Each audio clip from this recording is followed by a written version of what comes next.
Welcome to Puppy Kindergarten. My name is David Coder and I'm going to be your puppy class instructor for the next 4 weeks. This is a puppy socialization class. That means we're going to emphasize a lot of socialization to develop social skills and confidence through playtime that we're going to have at the end of each one of our classes.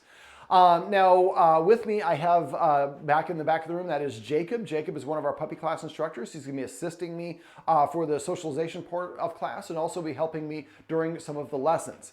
Now, one of the things that I've learned with working with dogs is most dog problems are caused by humans. And most of these problems start when the puppy first comes into your home. The point of these puppy classes is to help you avoid most of those common puppy problems from even starting, so you don't have to deal with them as an adult dog later on. Now, we have a photographer named Emily who's going to be going around the room taking pictures of your puppy, and we do first week of school classes, and then when we do puppy graduation pictures, and so it's always nice to see that contrast. If Emily doesn't happen to be in your class, just say, we also have a puppy class instructor named Emily, or a puppy class photographer named Emily who will be coming to a future class. So if you see someone taking pictures of your puppy, it's just for those before and after pictures. Before I get into the class, one of the first things I'm going to ask everybody to do is to drop your puppy's leash on the ground and step on it about 2 to 3 feet away from where it attaches your puppy's collar. Every time that your puppy pulls on the leash and your arm moves, they get what I like to refer to as the illusion of progress. The puppy thinks, I made some progress. And so that's going to cause them to keep on pulling and lurching this way and that way.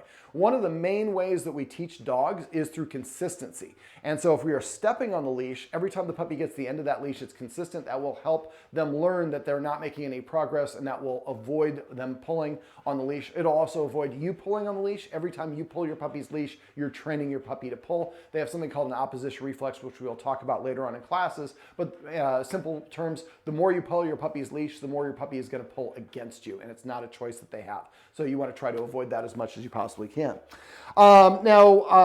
We are going to, before we really get started with the class, I'd like to learn a little bit more about the people who are here in the class. So we'd like to go around the room. I'd like you to introduce yourself, tell us your puppy's name, its age, and its breed, and I'd like to know the top 3 or 4 goals that you'd like to get out of puppy class. Why don't we start right over here with you? You can go ahead and stop it.